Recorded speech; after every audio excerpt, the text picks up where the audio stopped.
Esto es Subterfuge Radio.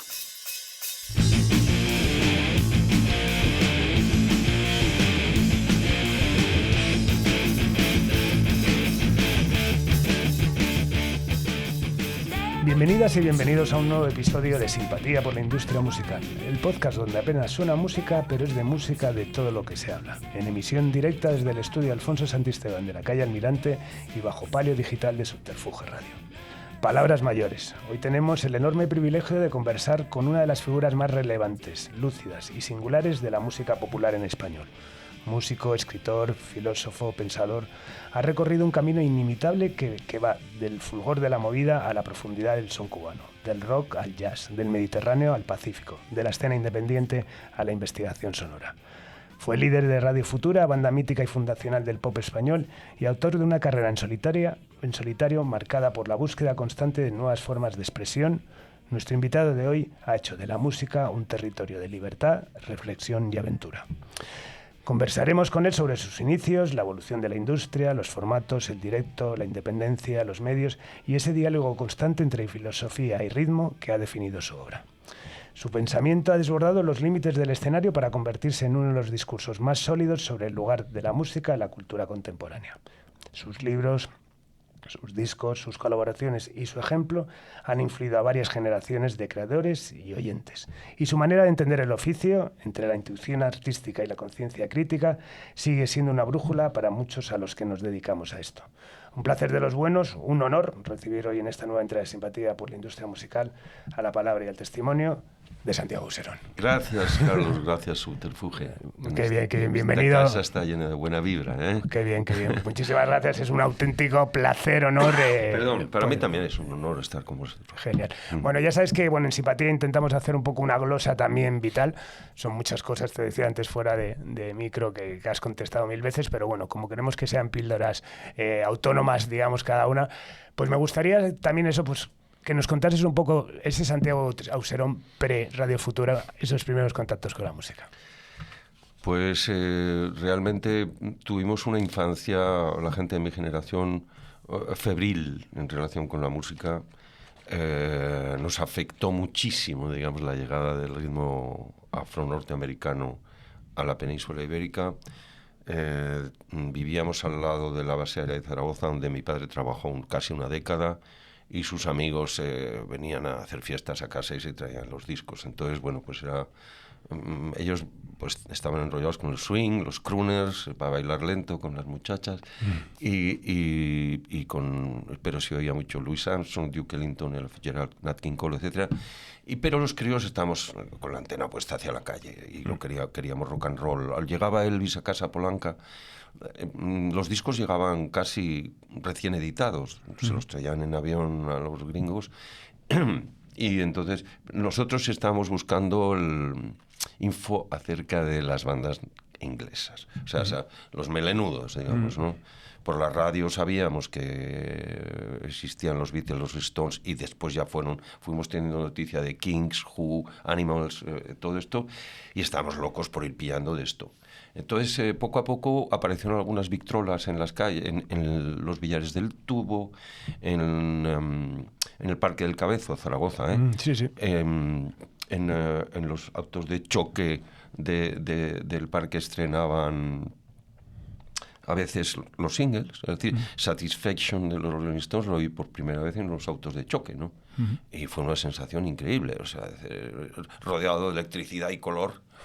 Oír el riff de Richards por primera vez fue como un peine eléctrico en el cerebro, ¿no? Y bueno, eso fue, digamos, un periodo en el cual, a partir de ahí, los niños nos convertimos en fanáticos del gusto musical. Nos peleábamos incesantemente por cuestiones nimias de gusto, ¿no? No solo ya de tribu urbana, rocker o mod, ¿sabes? Sino de, a ti te gustan los cual, no puede ser, esto es natal. Y a mí, bueno, no se pueden comparar con los quién. Y bueno, fue toda mi infancia y adolescencia, sí. En la adolescencia viajamos a Huelva por el oficio de mi padre, topógrafo. Y allí, mientras que Zaragoza era muy beat, En Huelva tuvimos mucha influencia soul. Allí tenían también bases americanas cerca. Como Rote Morón emitían, las radios eran muy influyentes. Si hablas con músicos de por allá, pues te van a decir casi lo mismo, ¿no? Lo mismo que ocurrió en Barcelona con la Sexta Flota, es decir, los que traficaban con discos en el Raval, ¿no? Entonces, bueno, esas áreas de influencia nos han marcado a mucha gente, ¿no? Y, en fin, a los que son de mi edad y a los que sois de la generación siguiente, ¿no? Entonces, hay una especie de casi fanatismo, casi relación sagrada con el formato de la canción popular eléctrica desde la infancia y que se prolonga hasta hoy. Es decir, tenemos a gala, digamos, el llevar todavía ese nervio del gusto musical. Ya discutimos menos, ¿verdad? Porque hemos aprendido que todas las músicas merecen atención.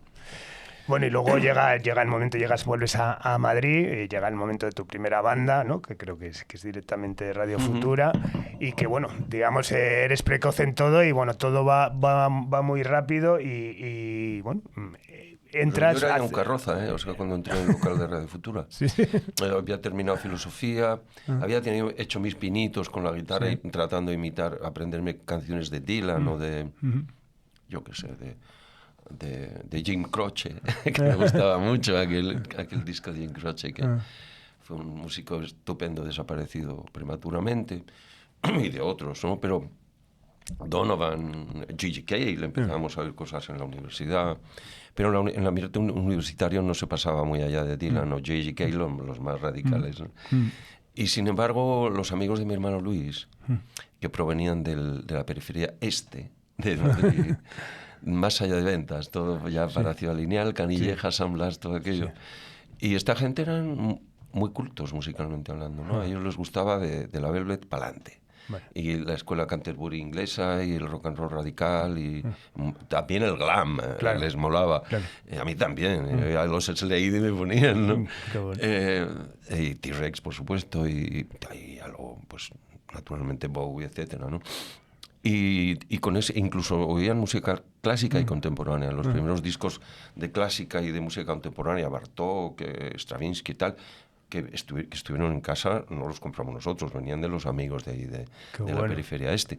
Entonces, bueno, todo eso es el previo al entrar en un local de Radio Futura. Entonces, cuando se empezó a crear ambiente en las fiestas universitarias, galerías de arte madrileñas, etcétera, ahí es cuando la movida la cazuela madrileña se empezó a calentar, porque se juntaron gente de la periferia con gente del centro, gente de familia obrera y con gente de familias pudientes e informadas que podían comprar discos en Londres, ¿no? Y ahí, se formó todo el lío, ¿no? Entonces, ese es el caldo de cultivo en el que apareció Radio Futura, instigados por digamos, el ojo crítico de Herminio Molero, que era un artista pop, era un modelo publicitario, pero un hombre, pues, enterado de cosas. Compartíamos muchas aficiones. También era delineante de la construcción, como Luis y como yo. Y estudiantes de nocturno, ¿no? Entonces, bueno, él tenía ya un plan para hacer un grupo. Se había comprado el mismo ordenador que tenía Brian, ¿no? El último modelo. Y quedamos en su casa para ver cómo lo hacía sonar. Y ya se atrevió a enseñarnos. Tengo unas maquetas que he hecho y tal, de unos temas.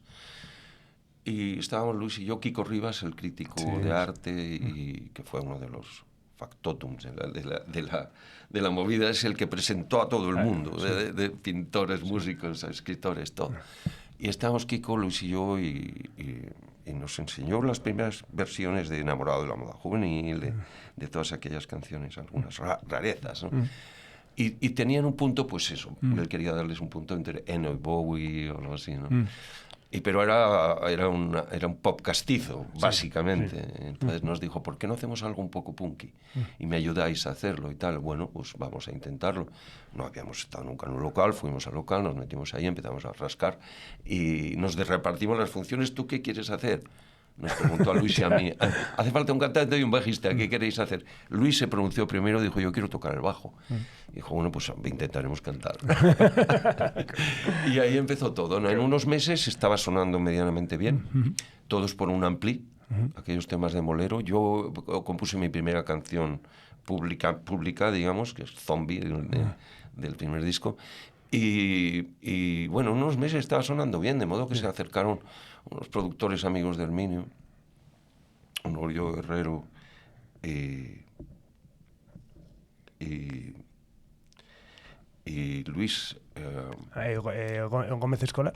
Exacto, Luis Gómez Escolar. Claro, eran los productores de Hispavox. Luis, el letrista, claro, de Hispavox. Muy cercano. Sí, muy cercano, sí. A Hispavox. Y ahí, digamos, dijeron, oye, esto suena muy bien, ¿por qué no? ¿Estarías dispuesto a firmar contrato con Hispavox? Empieza nuestra relación con la industria. Sí. O sea, que es rapidísimo, ¿no? Muy rápido. O sea, sí.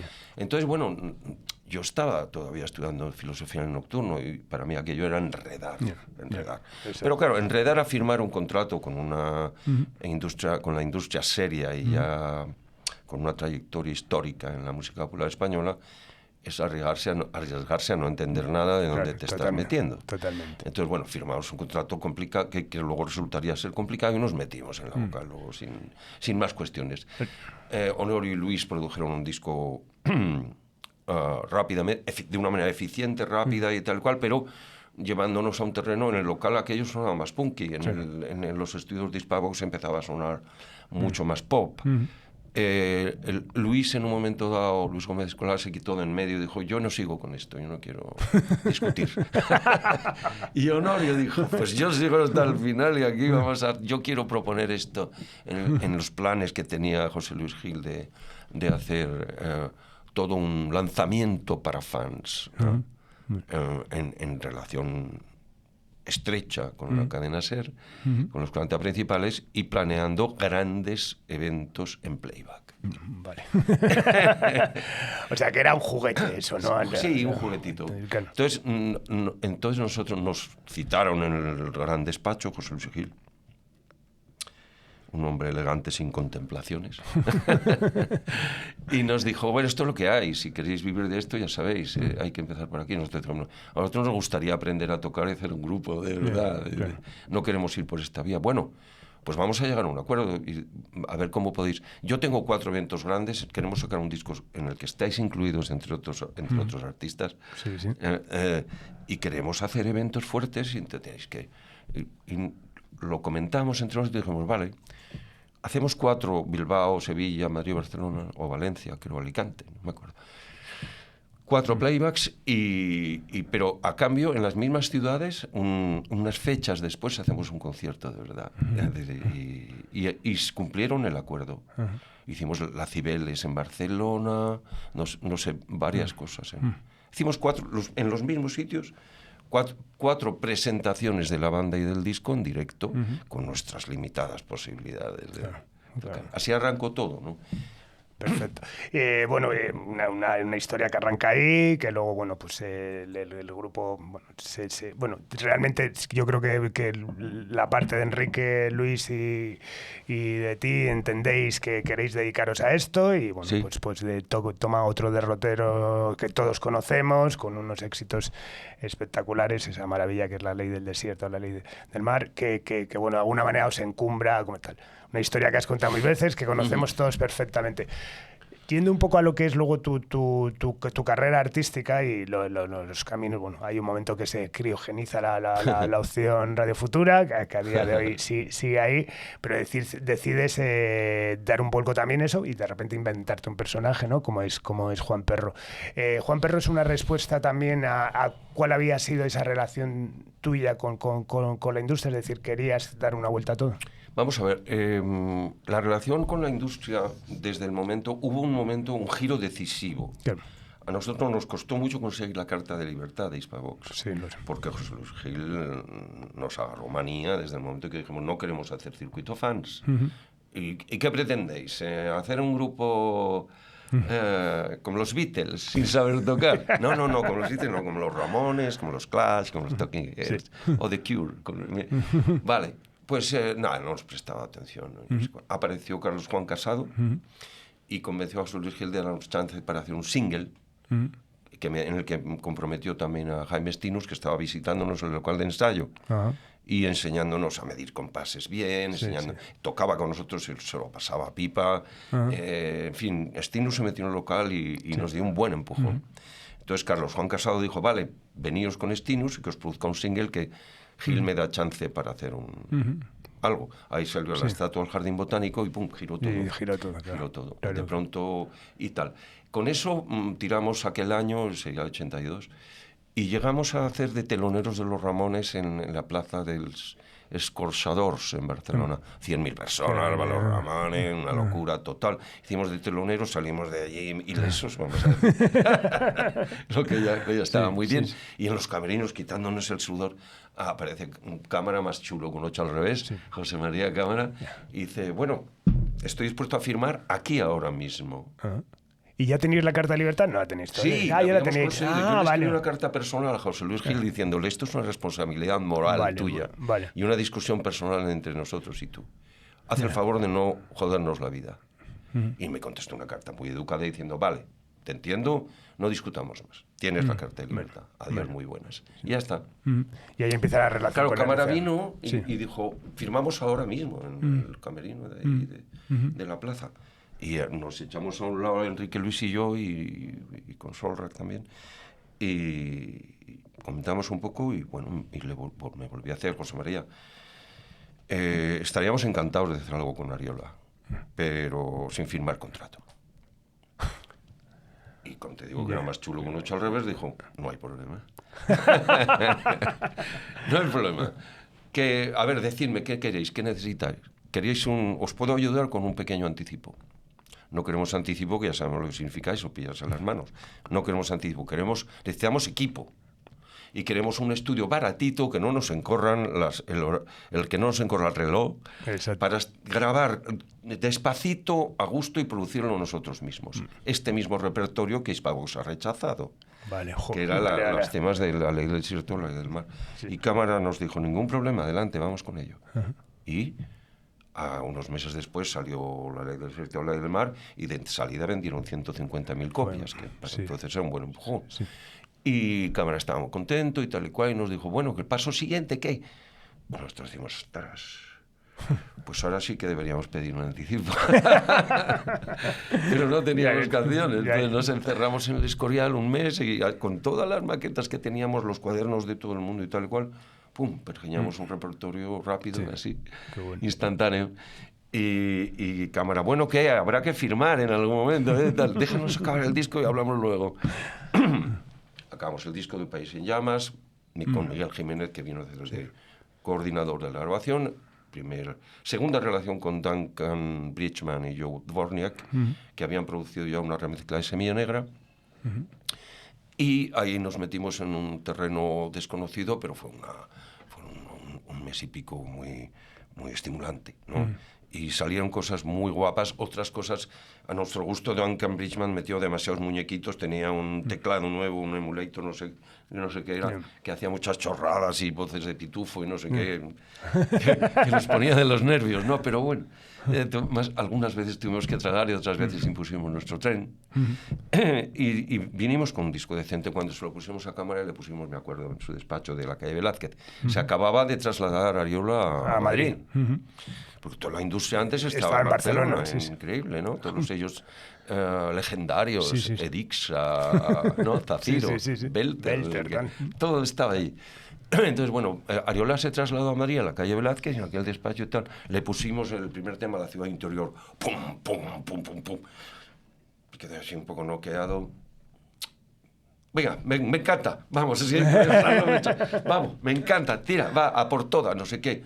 Y ahí hicieron planes con Camilo Muedra, el de ventas, y con su gente de los ARs y promo y tal. Y bueno, ya salimos de ahí diciendo, bueno, pues venga, sí, vamos a redactar un contrato, pero aquí, y él nos dijo una cosa muy seria, un estilo de industria, ¿eh? Él nos dijo, yo suelo dar a cada artista lo que me pide. Vosotros me habéis dicho que queríais libertad creativa, pues eso es lo que yo os voy a garantizar, si queréis. Tiene que ser razonable. Yo tengo que defender contratos razonables. Claro. Mis jefes no me van a permitir hacer chorradas. Y con eso hicimos alguna barbaridad a lo largo de la carrera de Radio Futura. Pero es verdad que él cumplió su palabra impecablemente hasta el final de la carrera de Radio Futura y más allá. Es decir, en la prolongación hacia Juan Perro y los proyectos individuales de Luis y de Enrique, en los que les ayudó para que arrancasen, ¿no? Sí, sí. Entonces, Cámara cumplió siempre con esa... Sí, bueno, Cámara tuve también el honor, fue la primera persona que traje a Simpatía y yo creo que no me equivocaría si pienso que ha sido el gran motivo de orgullo de su carrera profesional desde el punto de vista artístico, el haber trabajado con Radio Futura y haber visto en ese momento también las posibilidades, porque bueno, estamos hablando en un momento, luego las cosas cambian, ahora veremos también pues, los formatos, la libertad ahora que tienen los artistas, la facilidad que pueden tener pues para subir las canciones y quién tal eso, pero bueno, en ese momento creo que era importante al final que existiese una compañía como Ariola y un impulso como el de José María Cámara. Al final creo que hasta que fue positivo los independientes, claro, que ya abristeis otro tipo de caminos, ¿no? Totalmente. ¿Y cuándo llega ese break con Juan Perro? ¿Qué te pide el cuerpo decir, me voy hasta rebautizar? No, sí, estábamos, digamos, los 2 últimos años de Radio Futura tiramos con un acuerdo de decir, yo decía, yo no puedo más, yo esto de dar la cara todo el rato en plan icono pop y tener que estar todo el día de business al teléfono de la mañana a la noche y hacer todas las entrevistas, hacer todo, tal cual. Estoy harto ya, yo sí, o sea, he dejado el doctorado a medias, yo no quiero dejar de ser estudiante de filosofía y bueno, ya el oficio musical le tengo un gran respeto y además es la materia sobre la cual creo que tengo que reflexionar como aprendí de filósofo. Pero no quiero estar en la primera línea del icono pop, es decir, hay otros que van a saco, pero no es, o sea, decir, ellos, Luis y Enrique me decían, no, tampoco es nuestro caso, ¿no? Pero vamos suave y tal.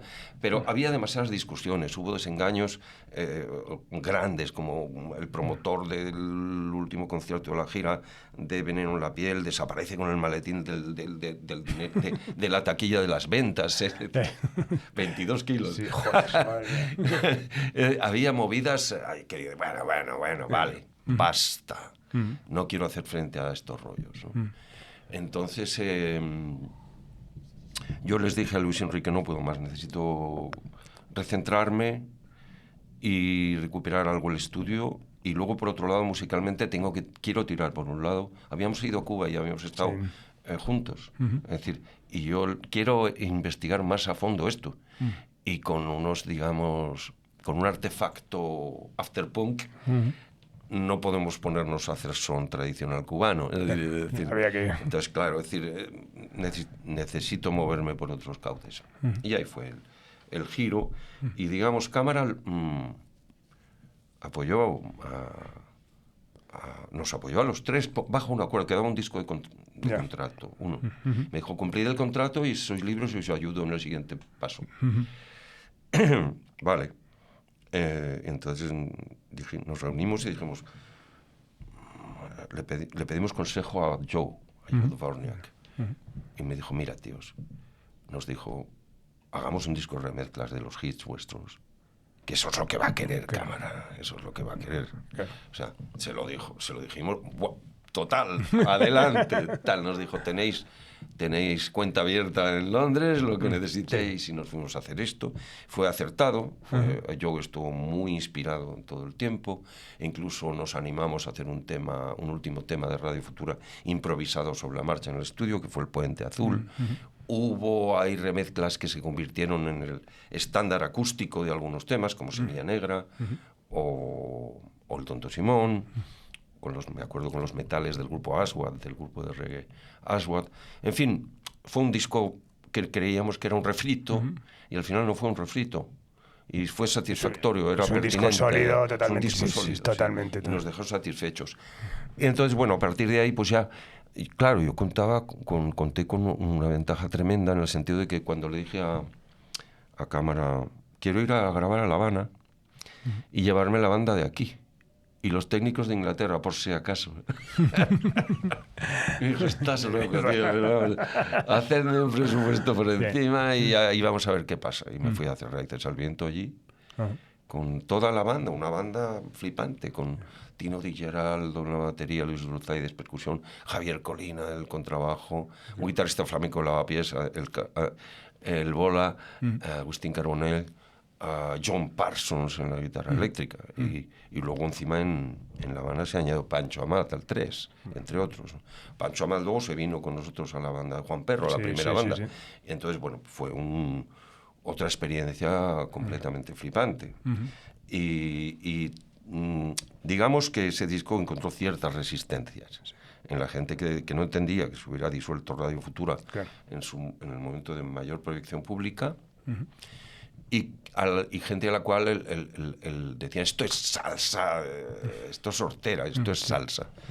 Y yo trataba de defender que no era salsa, que era son, que es otra cosa. La salsa de Nueva York es más bien puertorriqueña. El origen de la salsa de Nueva York está en el son cubano, pero no es lo mismo. Es decir, yo iba buscando el hilo que podría conectar de una manera subterránea, de algún modo, el son tradicional con el blues. Y la trova oriental, la trova santiaguera, con las armonías del jazz y de la bossa nova. Entonces, yo quería hacer ese aprendizaje, digamos, y hasta ahí, y Cámara una vez más lo hizo posible. ¿Y te sentiste, bueno, quizás también eso, el haber estado en un grupo, de repente ponerte otro nombre, tal, esto, tal, pero que al final era un nombre de una persona, ¿te sentiste más libre siempre como Juan Perro que el encorsetamiento que puede suponer En una cuanto banda? a libertad creativa, sí, porque el presupuesto de partida, a pesar de que Radio Futura mantuvo su libertad creativa y operativa gracias a José María de Cámara todo el tiempo, ¿no? Pero luego habría que soportar presiones promocionales y de ventas y esto y lo otro, y de recuperación de anticipos y todo esto, que eran severas. Claro. Entonces, con Juan Perro, pues ya la cosa cambió. Pero empecé a no llevarme bien con algunos ejecutivos de ya BMG, ¿no? Era ya BMG, todavía no RCA. Sí, no me acuerdo muy bien, porque ante tanta fusión se despista uno. Ariola BMG, BMG Ariola, luego RCA BMG, tal. En fin, y finalmente Sony, ¿no? Sí. Entonces, bueno, ahí, digamos, me empecé a sentir un poco incómodo. Y había tenido buena relación con la gente de Drogasa. Y porque yo les llevé digamos, les presenté a Compay Segundo en el Café Popular de Madrid. Y bueno, ocurrió una escena un poco comparable a la de Cámara en Barcelona. Alfonso y Mariano dijeron, oye, firmamos ahora mismo a Compay Segundo después de tal.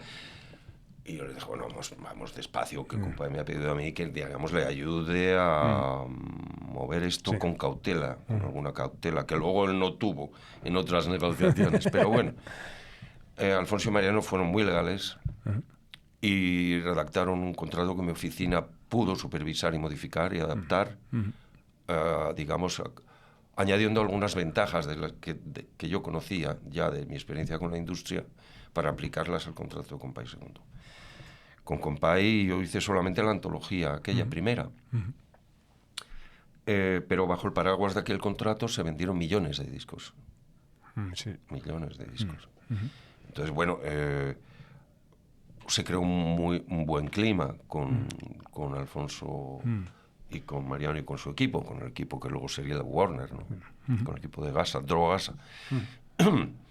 Y con su gente, los ARs, David Bonilla, etcétera. Y empezamos a trabajar. Entonces parecía lógico que iniciáramos un acercamiento. Es decir, estoy incómodo en BMG. Estábamos llegando ya a los insultos personales. Y ahí dije, no. Insultos personales no soporto, ¿no? Entonces, bueno, hicimos un plan y yo le dije, no, vamos a firmar 2 discos y vemos qué pasa. Y empezamos con muy buen clima, con una entrega total por parte de Warner para Mister Hambre, digamos. Con Juan Perro todavía en BMG yo hice Raíces al Viento, el de La Habana, y de vuelta a Madrid hicimos La Huella Sonora, ya con Pancho Amat integrado en la banda de Juan Perro, etc. Y bueno, fueron 2 discos que pues probablemente no recuperaron la inversión. Y ahí empezaron los insultos. Bueno, quiero una apreciación cuando hablabas antes también con el Radio Futura y piensas, quieres volver a estudiar filosofía. Siempre te ha interesado, ¿no? Siempre, bueno, parte de tu tiempo lo has dedicado a investigar, ¿no? La relación entre música y pensamiento, ¿no? ¿Cómo dialogan esas dos disciplinas en tu vida? Yo he encontrado en el oficio musical el material adecuado para seguir mi estilo de reflexión, que provenía, si quieres, de dos fuentes principales. El pensamiento griego antiguo, sobre todo el naturalismo jonio presocrático, y luego, digamos, la filosofía contemporánea del último cuarto o tercio del siglo XX, ¿no? Es decir, los pensadores del postestructuralismo, algunos de los cuales conocí y asistí a sus clases. En el año 77-78 estuve asistiendo a los cursos de Gilles Deleuze, que entonces estaba muy de moda con el antiedipo y Mil Plató y todo aquello, ¿no? Y tenían una reflexión musical, él y Félix Guattari, una reflexión musical muy precisa, muy interesante, muy interesante. Entonces, yo había decidido que mi oficio musical había de convertirse en el material adecuado para seguir haciendo de aprendiz, de estudiante de filosofía. Y entonces aquello me venía muy bien, ¿no? Entonces, entre la antigüedad griega y el pensamiento contemporáneo europeo, antes de que se pusiera de moda todo el postestructuralismo como French Theory en los Estados Unidos y tal, que eso ya fue una especie de degradación, un poco un café americano. Aguado. Y entonces, entre esos extremos se movía mi interés por extraer del oficio musical datos y prácticas relacionadas con el sonido, relacionadas con la movilidad del sonido frente a la estabilidad supuesta y aparente de la forma visual, de los contornos visuales, digamos, el reino de la luz y el reino de la sombra. Sí. El sonido actúa en sombra, pero el sonido tiene sus formas también y tiene sus maneras de constituir el pensamiento. De hecho, si pensamos que el pensamiento existe gracias al lenguaje, gracias a que el ser humano ha desarrollado la capacidad simbólica con el lenguaje, también con las artes visuales, desde la prehistoria, imprimiendo el contorno de las manos en las paredes de las cuevas y luego representando bisontes o ciervos, etcétera, figuras humanas. Es decir, hay actividad simbólica, digamos, en el terreno de lo visual y en el terreno de lo sonoro. Pero en el terreno de lo sonoro, digamos que se funda la posibilidad por excelencia de que el espíritu avance muy rápidamente, ¿no? De que el pensamiento se mueva muy rápido a través de la palabra. Es cierto que la escritura, desde que hay signos escritos, eso se concreta muchísimo más, y la escritura es un fenómeno visual, gráfico. Pero también es cierto que el grafismo escrito hace referencia necesaria siempre a la palabra dicha, ¿no? Yo creo, por resumir ya e ir al nudo de tu difícil pregunta, es decir, creo que en la relación entre el verbo, es decir, el sonido articulado, el sonido que significa cosas, y el sonido musical, que tiene otros códigos de asociación, que no significa nada, pero se funda en relaciones de consonancia de sonidos que son armoniosos por naturaleza, o por lo menos lo son para el oído humano. En la relación entre sonido verbal y sonido musical, hay un misterio que no se acaba nunca de averiguar. Es decir, con eso ya tengo para seguir estudiando filosofía durante varias vidas, ¿no? Entonces, la cuestión es que sí, esto es de una profundidad interminable, la relación entre el sonido verbal y sonido musical, y que al final se puede expresar en el lenguaje más sencillo del mundo: letra y música de una canción, ¿no? Es como el registro de autores, sencillito. ¿Y crees que la música... A ver, hablamos de filosofía, que no nos vamos a meter ahí, sobre todo tal, pero al final no deja de ser una evolución constante, afortunadamente, ¿no? Aplicada a los tiempos, a los contextos sociales, etcétera. En el caso de la música popular, ¿crees que, por ejemplo, se ha perdido esa vocación reflexiva que quizás tú conociste cuando... Vamos a ver, yo no diría que sea obligatorio el hacer filosofía en las canciones ni en el mundo de los registros fonográficos. Es decir, pero sí es cierto que tanto yo como tú hemos vivido, y la gente de nuestras generaciones respectivas, hemos vivido un momento en el cual en el terreno de la canción popular eléctrica cabía la experimentación artística. y tú te has dedicado después a ello, a seguir dándole cancha a ese concepto de la canción popular. Un concepto experimental, Sí. Artístico, arty, ¿no? Es decir, no hace falta que sea filosófico, pero solamente la voluntad de experimentar con el formato de la canción pop, con la música popular a través de la electrónica, ya eso implica una reflexión y sobre todo, más que una reflexión sesuda, implica una experiencia sensorial muy abierta. Una experiencia sensorial que a unos les hará reflexionar más y a otros menos, no importa. Pero es una experiencia muy rica y abierta. Entonces, bueno, el asunto es que conforme la industria mecaniza y automatiza la producción de sus mercancías, el margen para la reflexión es menor o ya llega a ser nulo, y también el margen para la experimentación artística, para la elaboración cuidadosa de la mercancía, del producto.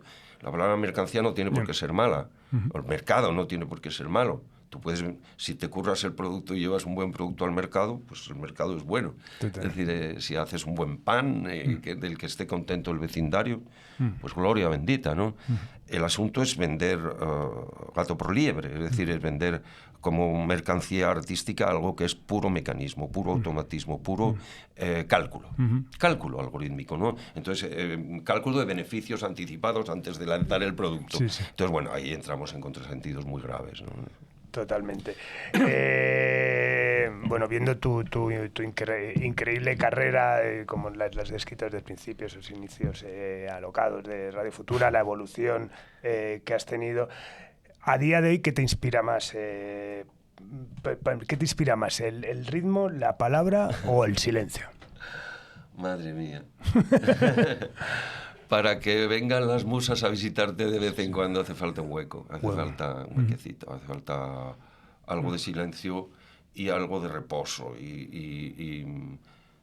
La inspiración no se renueva si tú no preservas algo de energía. Y el estrés o la hiperactividad, el nervio al que se acostumbra uno en carretera y con las grabaciones y todo esto. Claro, es marchoso, funciona la adrenalina todo el rato, subir al escenario, bajar del escenario, tal, entrar al bar, salir del bar, Total. entrar al hotel o no. Todo eso tiene que tener un límite.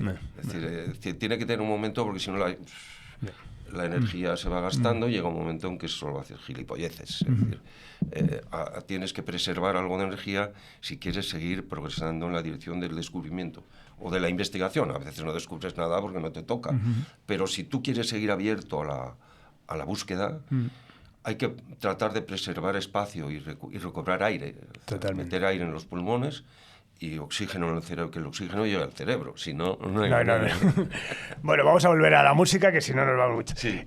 Me interesa mucho eso, hemos hablado de Compay, de ese momento, de ese primer disco de Juan Perro. ¿Cómo, tío moderno, con esa cultura musical, bueno, creo con influencias anglosajonas, y no solamente anglosajonas, americanas, habladas al principio, cómo se enamora del son cubano? ¿Cómo le llega? Por la vía de la lengua sobre todo, pero también del entendimiento de la polirritmia. Es decir, nosotros heredamos los rockeritos, de varias generaciones, heredamos la rítmica internacional que vale para todas las lenguas del planeta, al parecer, porque tiene una versatilidad que se adapta a ritmos binarios y ternarios con facilidad. Todo eso proviene de los negros de África Occidental, y también hacia el sur también, ¿no? Desde Ghana a Sudáfrica, ¿no? Es decir, etnias diversas del Golfo de Guinea hasta los bantúes, ¿no? Las prácticas musicales de toda esta gente están basadas en un esquema muy sencillo, que es una cuenta de 12 corcheas, que se pueden subdividir de varias maneras y que admiten subdivisiones impares también. La suma de 7 y 5 da 12 también. La cuenta de 12 corcheas es un módulo universal que todos los negros de África practican.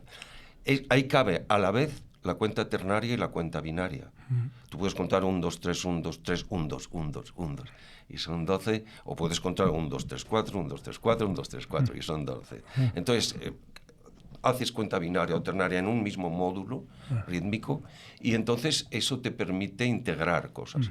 En el viaje americano forzado por la expatriación de la esclavitud, se produce un proceso de binarización de los ritmos ternarios hispanos, por ejemplo, en gran parte de América.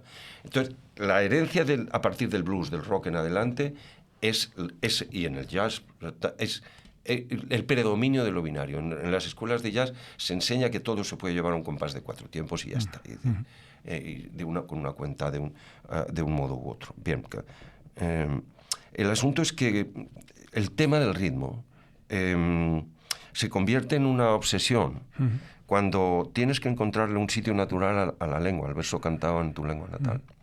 Que a veces, como digamos, oyentes en los 60, pues encontrábamos dificultades para decir, esto no suena bien, o tienen que forzar las palabras, o apañar un poco la frase para que esto encaje en el ritmo, para imitar a los Kings o los Stones, o no sé qué, tiene que hacer...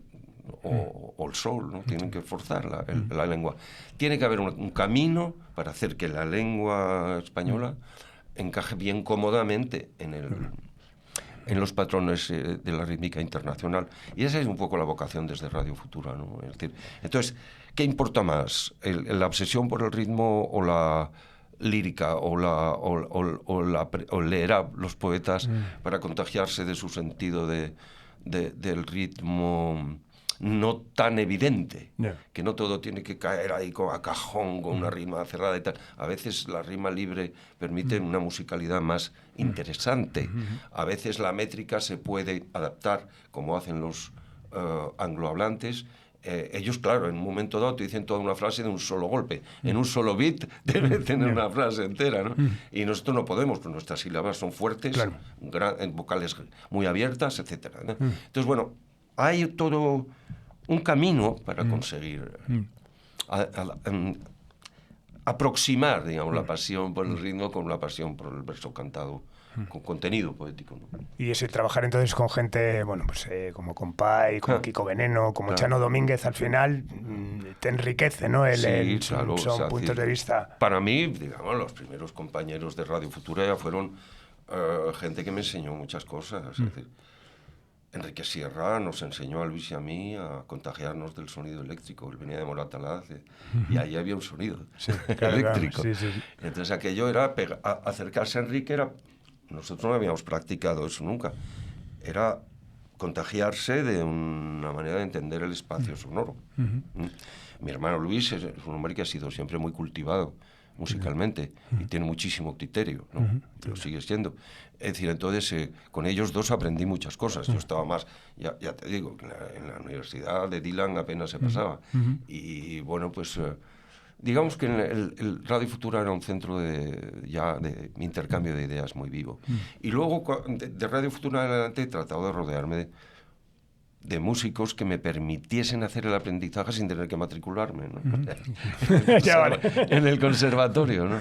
Y he tenido mucha suerte, ¿sabes? Es decir, me di clases, más que clases, encuentros particulares en casa, sesiones de trabajo placenteras con Pancho Amat, muchas tardes, a lo largo de los 4 años que estuvo en mi banda, en la banda de Juan Perro, con Edu Nascimento también, el guitarrista brasileño, también me enseñó tal. Luego empecé a moverme por Barcelona, viste al taller de Musics, vi que el gran Jordi Bonell iba a dar algunas clases particulares, me apunté con él, estuve un año trabajando con él.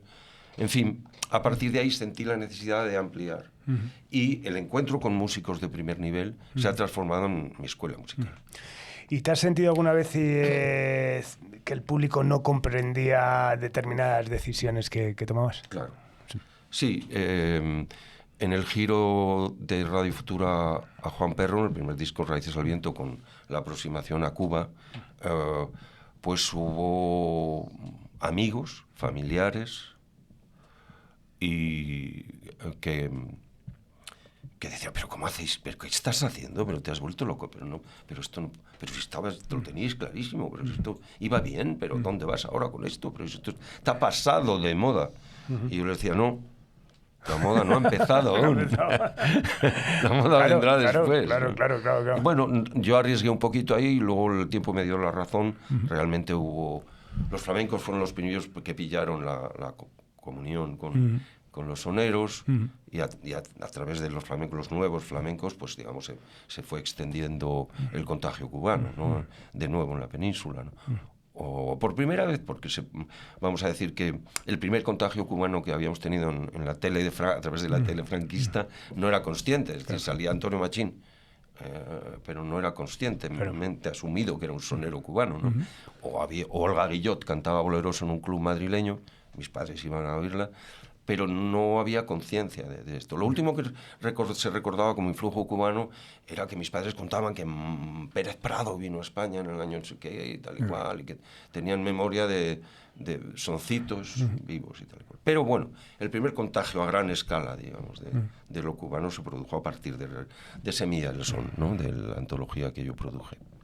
Y tu relación con los medios musicales, porque claro. También has dado tantos cambios o has evolucionado que, bueno, de repente... Bueno, los amigos... Ahí, teniendo en cuenta que creo que, vamos, si no eres la persona más respetada de este país, bueno, el top 5, ¿no? Entonces, bueno, hay que repartir el respeto a partes iguales. Pero bueno, ¿cuál ha sido esa relación con los medios musicales? Que encima en esta evolución, ¿no?, que han tenido bueno, ahora. Hubo momentos en que el respeto brillaba por su ausencia, mientras la parte de la familia y algunos amigos con plena confianza criticaban abiertamente, digamos, ese giro. Vas a hacer salsa a la antigua, vas a hacer una antigualla, cuando teníais una cosa colocada en la vanguardia de lo moderno. Y yo decía, no, que no va a ser así, hay que encontrar el lazo de unión entre el blues y el son antiguo para que nuestra lengua tenga credibilidad cantando cantando versos que puedan heredar de los negros la vibra, ¿no? De los negros americanos.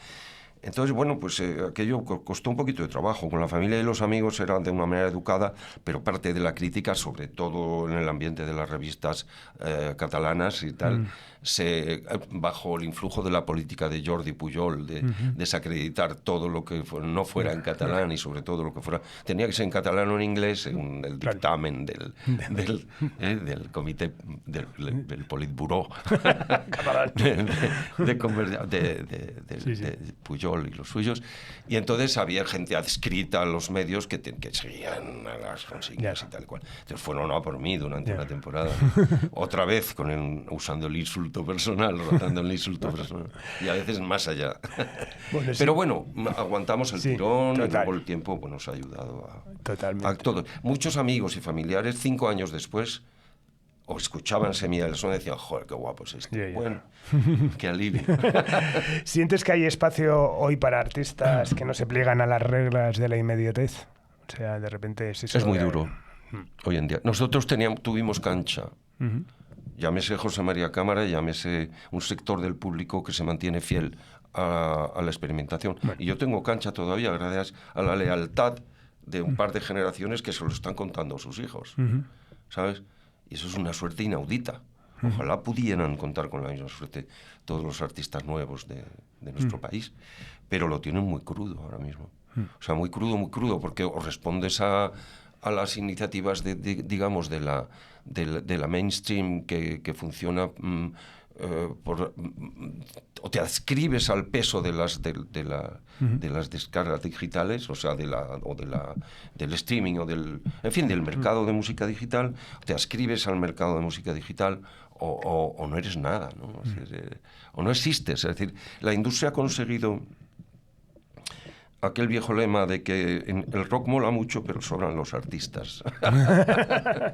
Bueno, el caso es que bueno, han conseguido echar toda inquietud artística fuera del mainstream industrial, y bueno, algunos artistas sobreviven gracias a que existís vosotros, ¿no? Bueno, ¿y qué papel juega hoy el directo en tu proyecto musical y vital? El llevar las cosas al directo. ¿Sigues siendo el escenario relevante? A ver, el directo es el taller de experimentación para mí ahora. Es decir, no es simplemente... Es el espacio de encuentro con el público. Claro, pero no solo el espacio de encuentro con el público, sino el espacio de encuentro con mi banda, porque no hay Dios que los haga ensayar, ¿no? Ellos tienen al lema jazzístico este de que ensayar es de cobardes, y son grandes improvisadores. Bueno, entonces yo lo que hago es prepararme por mi cuenta, y a ellos les pillo de vez en cuando en algunas sesiones aisladas. Y en el escenario lo que nos hemos acostumbrado es a lanzar ideas sobre la marcha que nos permiten modificar los temas y probar versiones. Aprovechamos las pruebas de sonido para probar muchas ideas. Y el nuevo proyecto, la Academia Nocturna, se ha transformado en una especie de taller, de taller creativo en marcha, itinerante, creativo itinerante. Y este último disco es un triple salto mortal. Volvemos a arriesgarnos, sí. En un a mí me parece una locura de bonito, ¿eh? O sea, lo que pasa es que, claro, yo me imagino a José María Cámara, que le llevas este disco hace 30 años. Bueno, él iba a la marcha. Sí, también, es verdad. No, pero me parece absolutamente... ¿Cómo surge...? Por eso hablaba al principio, ¿no?, del Mediterráneo y el Pacífico, ¿no? ¿Cómo surge un disco de raíz griega? Por azar. Yo hice, al final, después de 25 años de lucha, conseguí acabar mi tesis doctoral, que versaba sobre la música en Grecia antigua y su papel en el origen de la filosofía. Entonces, desde que era estudiante en la facultad hasta que acabé la tesis, la vinculación con el pensamiento antiguo de Grecia ha sido constante, mi deseo de vincularme, ¿no? Pero no había viajado a Grecia hasta hace unos pocos años. Entonces, cuando empecé a viajar allí, me di cuenta de que allí estaba en parte de mi patria mental, era una cosa, me sentía bien allí, ¿no? Y empecé, bueno, a indagar, a escuchar, a preocuparme por oír la música popular griega en algunas de sus múltiples vertientes, ¿no? Entonces, nada, una mañana saliendo del Ágora me metí en un restaurante a comer una sopa y empecé a oír una guitarra, un buzuki, un dúo, de estos que hay por todos los restaurantes y bares de Atenas, ¿no? Pero aquellos sonaban de manera especial. Les entré, nos intercambiamos las coordenadas. Ellos miraron luego internet, vieron que yo aquí era medianamente conocido y intercambiamos propósitos. Me invitaron a adaptar un tema de cada uno de ellos. Vangelis Ceretas, este de aquí es el buzuquista, y Theodoros Karellas es cantante sobre todo y compositor, muy buen melodista en sus composiciones y guitarrista. En este caso se ha prestado a hacer de guitarrista acompañante en este disco, pero él es, digamos, cantante y compositor, es un songwriter de pleno derecho, ¿no? Y entonces, bueno, se ha prestado a esto porque le mola y ya está, y se lo agradezco mucho. Y Vangelis es un sabio oriental de la isla de Samos, pegadito a Turquía, y es un buzuquista espectacular, muy rico en matices, muy, muy musical. Entonces tuve la suerte, les pillé, me intrigaron, hicimos amistad, me invitaron a adaptar un tema de cada uno y a interpretarlo en directo. Me fui a Atenas a hacer ese show que me proponían, y allí, después de ese show, pues surgió la idea de seguir adaptando cosas al castellano, y hemos estado como un año y pico. O sea, adaptando cosas, algunas de las cuales nos ha tirado las editoriales. Claro, no han autorizado. Nos hicieron creer que nos darían licencia para algunos de los clásicos del rebético y tal. Y después de esperar muchos meses, yo tiré millas, acabé la grabación, mezclé, mastericé, y justo al acabar de masterizar, que no hay permiso. No hay permiso, no jodas. ¿Y cómo se va a plasmar en directo? ¿Cómo se está plasmando este proyecto? Hay una gira que empieza el 7 de noviembre en la Bisbal de Lampurdán y sigue por el monasterio de Rueda en Sástago, Zaragoza. Después vamos a la Nueva Yascava de Tarrasa el 9. Hay un saltito hasta luego Cáceres y Badajoz en los teatros de ambas ciudades, y luego vamos a la Rambleta de Valencia el día 20, creo. El 21 estamos aquí en Madrid en el Auditorio Nacional, la sala pequeña, la sala de cámara, y terminamos en el Molino de Barcelona el 22 y ya está. Qué maravilla. Sí, una girita pequeña, pero ellos están alucinando. Qué guay. ¿Y son proyectos así lo que te mantiene vivo y con ganas de seguir haciendo cosas? A ver, me he metido en un terreno un poco difícil. Si era una pregunta muy bonita, podría serse, pero es realista, claro que sí. Sí, necesitaba esa información, pero he cometido la imprudencia a mi edad de estar en 2 proyectos y 2 grabaciones a la vez. Es decir, este disco y el primero de la Academia Nocturna, entonces que es mi nueva marca, ¿no? Entonces estamos a medias de ese disco que estamos grabando en Musiclana, allá en el Ampurdán arriba, en Avinyonet de Puigventós, y un estudio estupendo, y lo he dejado a mitad para terminar esto, salir con esto. ¿Y qué es la Academia Nocturna? Háblanos. La Academia Nocturna es el grupo heredado de la última banda de Juan Perro, después de la muerte de Joan Viñals, de mi compañero Joan Viñals, que fue no solo mi guitarrista de cabecera, sino un aliado importantísimo en el proceso de asentamiento de las ideas de Juan Perro de combinar son afro-latino con la herencia del blues, rhythm and blues, y él era a la vez que rockero desde niño, llegó a ser profesor de jazz. Entonces él me permitía practicar todo ese mestizaje, ¿no? Me ayudó muchísimo. Y bueno, se lo llevó el COVID, entonces yo ya empecé a pensar, esto tiene que cambiar de nombre. También porque sentí que el proyecto de mestizaje de Juan Perro estaba ya ahí. Sí. Que bueno, ya habíamos hecho bastantes discos y que también me gusta enredar, ya se ve, ¿no? Total. Entonces, bueno, pues venga, marca nueva. Como sabéis, los que compartís la simpatía por la industria musical buena,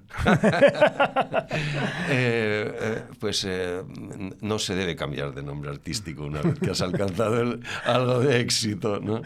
Cambiar la marca y tal, ahí es una operación que te puede llevar a la ruina. Totalmente. Pero bueno, a mí me gusta mantener ese otro aspecto de la simpatía por el diablo. ¿Cuánto de previsor eres? Es decir, ¿tienes ahora la de la Academia Nocturna? ¿Cuánto hay de proyectos ya en mente? ¿O quieres ahora estar centrado? ¿Eres una...? Bueno, me gustaría darle a este disco como un poco de apertura en relación con los últimos que he hecho. Estoy intentando no preocuparme tanto por asumir la enseñanza del jazz en la armonía y complicar los temas con alteraciones todo el rato, digamos, para practicar lo aprendido, ¿no? Sino que ahora me gustaría hacer algunas canciones más directas, más naturales, espontáneas, y dosificar la armonía alterada, es decir, los cromatismos y las disonancias, dosificadas para el momento justo. Es decir, encontrar un equilibrio entre, digámoslo, no sé, las tradiciones del rock y del soul y el hecho de tocar con jazzeros, que son todos jazzeros, ¿no? Entonces, mido con ellos hasta dónde puedo volver, digamos, a hacer canciones algo más claras. En eso estoy ahora. Y luego, por otro lado, en el otro extremo, estoy haciendo desde hace muchos años un repertorio de músicas que van con letras que no tienen estructura de canción, son irregulares, son como poemitas, entre comillas. Spoken word, así un poco. No llegan a ser spoken word, pero tienen estructura que de pronto es irregular, y me interesa también ver qué música se puede hacer para una escritura que no siempre respeta el formato estrofa-estribillo, sino que de pronto hay una variante con otra métrica completamente distinta, ¿no? Entonces, ¿qué música sale de ahí? Pues esto lo estoy experimentando en otro proyecto que, bueno, hay algún amigo del mundo clásico que me tienta con la posibilidad de hacerlo con un grupo de cámara, pero no estoy decidido aún. Bueno, genial. Pues nada, con muchísimas gracias de seguir escuchando todos estos proyectos. Sí. Muchísimas gracias, Santiago. Es un auténtico honor contar con este testimonio también, en esta enciclopedia sonora que me he empeñado en hacer. A ver, Subterfuge para mí es un mito desde que salisteis y hasta la fecha. Es decir, y agradezco muchísimo el esfuerzo que hacéis por estar ahí y seguir dando guerra y seguir siendo selectos en el ambiente de la música Bueno. Indie, post-indie, super indie y de todo. Así que me siento agradecido y muy contento de verte. Muchísimas gracias. Pues nada, lo dicho, que muchísimas gracias, que un auténtico honor, un placer. Tenerme al tanto de los planes con Ani, que, claro que sí. Me gustaría compartir la alegría de que hagáis un magnífico trabajo juntos. Muchísimas gracias. Os vais a divertir. Muchísimas gracias. Pues nada más, despedimos esta nueva entrega de Simpatía por la Industria Musical, en emisión directa desde el estudio Alfonso Sánchez de la calle Almirante, en Subterfuge Radio, con Paula a los mandos técnicos, y nos vamos con una canción de una amiga de nuestro invitado de hoy. Nos vamos con Buen Viaje de Ani Bisubit. Adiós.